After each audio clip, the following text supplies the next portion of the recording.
Zay ihany koa mitondra antsika makany amin'ny lafim-baovao manasongadina ny sosialin'ny mponina Mitombo isa amin'izao fotoana izao ireo manana olana amin'ny ady tany ireo iharan'ny herisetra ao an-tokatrano eo ihany koa ireo zaza mirenireny tsy misy mpiahy manana andraikitra goavana amin'ny fanampiana azy ireny ny fikambanana HAFARI izay tsy mitsahatra manavao sy manatsara trany ny asany amin'izao fotoana izao. Ho fanatsarana trano ny asa aman'andraikitra izay antsoroan'ny fikambanana HAFARI Malagasy dia misy ny fanavaozana izay tanterahan'ny fikambanana. Anisan'ny zava-baovao izay endriketan'ny fikambanana amin'izao fotoana izao ny fandraisana tanana ny zaza mirenireny.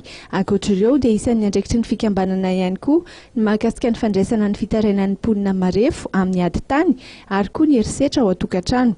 Nandritra izay fotoana nisian'ny fikambanana izay moa dia efa miisa 437 ireo fitarainana voaray. Orinandreo hetsika rehetra izay nataonay nandritra ny fiarovana vahoaka zany dia niditra tamin'ny atao hoe projet izahay na tetikasa fiarovana ny maha-olona sy ny fananany ary ny sosialiny.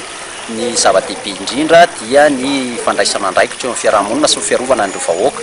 Izay zany dia mametraka tsara fa tsy mpanao politika ary tsy manana andraikitra politika. Izay koa dia mametraka fa tsy manana famatsy vola, izay kosa dia mametraka fa manana olona manam-pitiavana.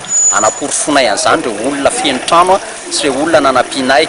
Dia anatsara ny fomba fiasanay zay eo amin'ny resaka tany, ny violence conjugale, ny enfant de la rue na ireo zaza tsisy mpiaty eny an'arabe. Horaisinay tanana zany ireo ary anaovanay défi eto amin'ny firenena hoe aiza ny ampitanan'ireny satria zany ny tena atao hoe sosialy ka dia izay ny antony irosonay ao maty anina kokoa zany teo amin'ireo adidy aman'andraikitra atao aorianan'ireo fitarainana.